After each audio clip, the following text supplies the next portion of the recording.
Welcome back. स्वागत है आप सभी का हमारे YouTube channel maths expert point में। साथियों, अभी हम लोग बात करेंगे ईवीएस के कई महत्वपूर्ण क्वेश्चंस का जो हमको अभी मिला है।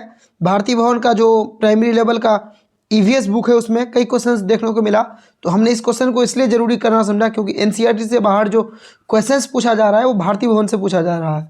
तो हमने उसका कई क्वेश्चंस लिया है, ज़्यादा नहीं है। तो आप इस कई क्वेश्चंस को, अगर आपका एग्जाम आगे है तो आप देख लीजिए, हो सकता है कि आपके एग्जाम में काफ़ी फ़ायदा दे दे।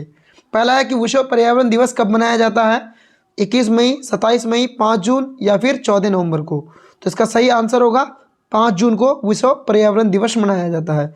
चैनल में नए हैं तो लाइक और सब्सक्राइब कर दें, और छोटा सा वीडियो है, देख लीजिए, हो सकता है कि आपके लिए फ़ायदा हो जाए। तो दूसरा प्रश्न है कि अफीम पौधे के किस भाग से पाया जाता है? जो अफीम होता है वो पौधे के किस भाग से पाया जाता है? पहला है पत्ती, तना, पोस्ता या इनमें से कोई नहीं। तो ये जो है पौधे के पोस्ता वाले भाग, उससे पाया जाता है क्या? अफीम। तो ऑप्शन 2 का आंसर कौन होगा? Option C. और हम चलेंगे जब क्वेश्चन नंबर 3 में, तो है कि पौधों के लिए सबसे अच्छी मिट्टी कौन सी है? जो पौधे लगाते हैं हम, किसी भी चीज़ का बीज बोते हैं तो, या फिर छोटे छोटे पौधे लगाते हैं, उनके लिए अच्छी मिट्टी कौन सी है? बलुई मिट्टी, चिकनी मिट्टी, काली मिट्टी या फिर लेटराइट मिट्टी? तो इसका सही आंसर हो जाएगा दोस्तों चिकनी मिट्टी, जो है पौधों के लिए बहुत अच्छी होती है। और चिकनी मिट्टी के बारे में हम थोड़ा सा जान लेते हैं कि चिकनी मिट्टी पौधे उगाने के लिए किन किन मिट्टी की कौन कौन मिट्टी सही होता है। तो चिकनी मिट्टी, साधारण मिट्टी, बलुई मिट्टी और रेत का मिश्रण होती है, जो पौधों के लिए बहुत अच्छी होती है।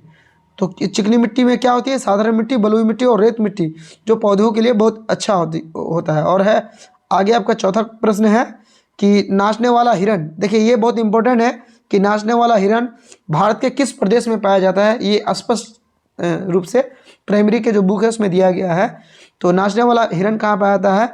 गुजरात में, मणिपुर में, तमिलनाडु में या फिर जम्मू कश्मीर में? तो इसका सही आंसर हो जाएगा मणिपुर, यानी मणिपुर में, भारत के मणिपुर राज्य में नाचने वाला हिरण पाया जाता है।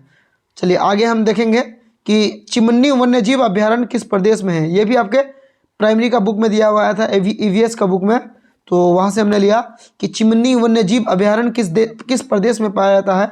ये केरल में है, तमिलनाडु में है, कर्नाटक में है या फिर आंध्र प्रदेश में है?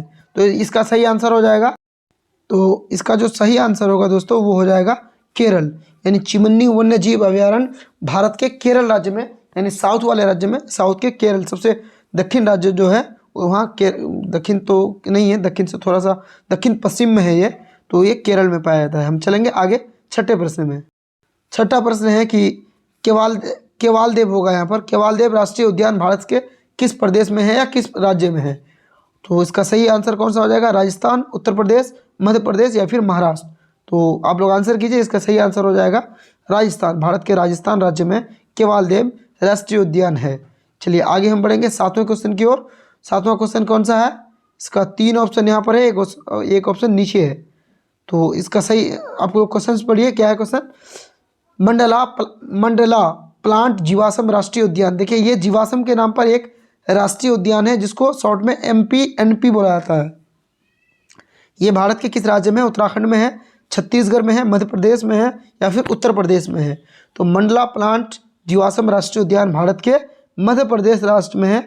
इसके लिए हम एक टेगवर्ड, आपको एक कीवर्ड बता देते हैं कि क्या है? MPNP। अगर इंग्लिश में रहेगा तो शॉर्ट फॉर्म आपको निकाल लेना है और देख लेना है कि शुरू में MP है, मतलब ये मध्य प्रदेश में है।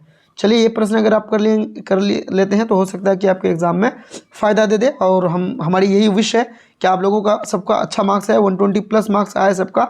और आज का जो पेपर का एनालिसिस है वो आज हमारे एक सर देने गए हैं जो हमारे साथ पढ़ाते हैं, तो हम उनसे बोले हैं कि कुछ प्रश्नों को लिख कर लाएँ, और वो प्रश्नों को लिख कर लाएंगे और हम इसका एक्सप्लेनेशन अच्छे से आज कर देंगे आज के पेपर का।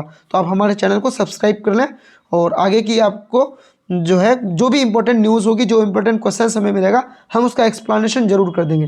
धन्यवाद।